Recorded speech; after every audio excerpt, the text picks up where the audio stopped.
Welcome, my friends, to Minutes with Monica, where my goal is to help you live beyond your faith to a life transformed. It is always important for me that I express that there is a way for you to live into peace and to fulfillment through Christ and through your faith. There's so much more than just believing, my friends. And so, that said, I have some really exciting news for you that I want to share. And I've mentioned this a couple times in my video, but I sent out a poll yesterday for everybody to choose the cover of the Bible study that I have that's going to be coming out in, it looks like, another week. Check out my website, monicaswank.org. Not only are you going to find all kinds of resources, you're going to find the exact date in which that's going to come out. And it should be ebook form first, so it should be easy enough for you to access. Okay, that all said, the month of March, in every different platform that I work in, I've been talking about the role of parents, how they impact us, what we take away from them, good and bad. And I've just touched on some of those topics. It's too much to get into in the short time frame that I have to share with you. And so today, though, I want to expand a little bit more, but I want to come strictly from the view of the Bible. And what does God say is the role of the parent, and what is it that we are supposed to provide as parents? But what should we have taken away from our parents? Now, we can't correct what they gave us, and that's okay. We can correct it as adults in our own ways, right? And through our wisdom and our relationship with Christ. So let me touch on, again, all these pieces. There's three pieces I really want to focus on today. And one is that a parent is to give a child roots. Okay, Deuteronomy 6:6 is really what I want to read from today, and I always do this. I forgot my reading glasses, but it says it's God talking to Moses and talking to them about how they are supposed to live under these decrees that he has given. And he says, "Oh, hear, O Israel," right? That's always the cry to Israel. And it says, "Love the Lord your God with all your heart." I'm in Deuteronomy 6:6 and 6:7. "Love the Lord your God with all your heart, with all your soul, and with all of your strength." That's 6:5. And then it goes on to talk about this. "These commandments that I give you today are to be upon your hearts. Impress them on your children. Talk about them when you sit at home and you walk along the road." That's every time, my friend. "Talk about them when you lie down and when you get up. Tie them as symbols on your hands and bind them on your foreheads."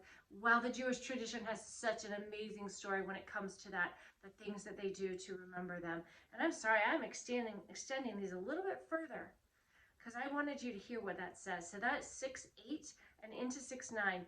"Write them on the doorframes of your houses and on your gates." Why? Why does he tell us that?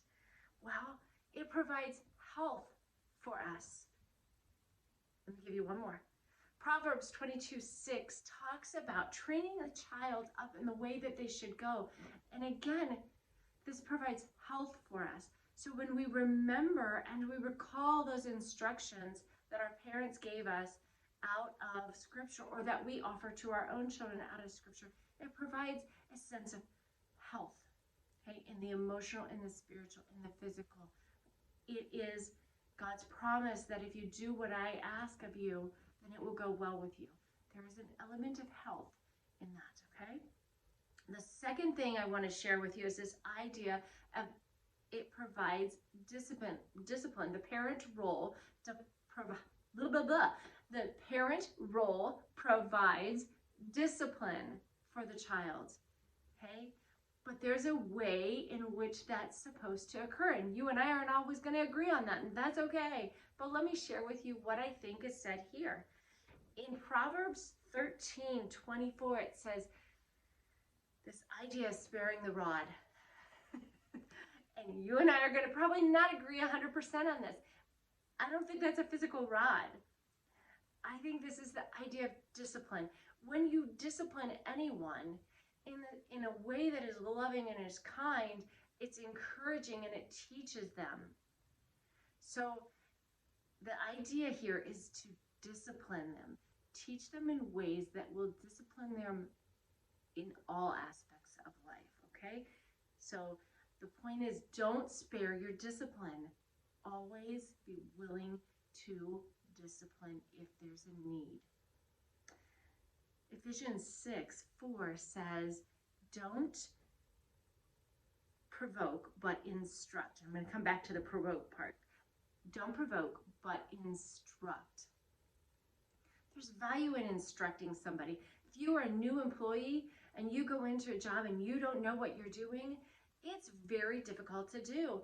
Well, none of us have been parents before and none of us have been children before, right? So when we are in those roles and we have instruction and it's clear and it's defined and we don't have a back and forth on how that works, it creates this space in which children learn, in which we learn, my friend, and it encourages for us, for our future, wise thinking. That is an interesting thought in itself, because I'm always talking about self-talk. Well, when we are disciplined and we know our role and we understand how it's supposed to work in the world, we learn how to think wisely, because that thinking comes from a place of discipline and instruction. Same kind of idea here, discipline and instruction. Hear me on that one. So a final thought for what the Bible tells us is a parent's role. It is to train them in control. And you're like, what? Here are my little notes here. Train them in control. Why? There's tons of value in that. And let me tell you the verses I think that speak to that in the most direct manner, I should say. Colossians 3:21 is this idea of not discouraging your children. It's this idea of just giving them life, giving them all of these things I've talked about, but not discouraging them. What happens when you get discouraged?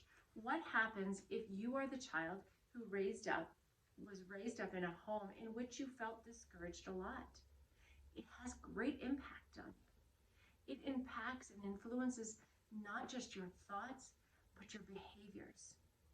So the Bible is very clear. Do not discourage your children. One other thought, and I said I was going to come back to that, and that's Ephesians 6:4, and it says, do not provoke your children to anger. Don't provoke your children to anger, because when you provoke your children to anger, they lose control. They lose control of emotions and understanding. Think about anger. We just kind of exit our brain for a minute if we're angry enough. And that's what this is teaching us, right? It's teaching children to exercise control over their thoughts and their behaviors. If you were not lucky enough to be brought up under that, and I'm going to suggest to you that most of us didn't have that experience. If you did, I am so grateful for you. You are so blessed. Please share that with the rest of the world. And if you weren't, I'm going to talk a little bit about that next week. In the meantime, there are resources on my website, again, monicaswank.org. Take a peek. There's all kinds of things that you can do to learn yourself better and learn how to adjust some of those negatives into positives. My friend, I am so grateful that you allow me to journey with you. Remember that in every moment of your life, if you walk it with Christ, He is transforming you if you allow Him. So until the next time, blessings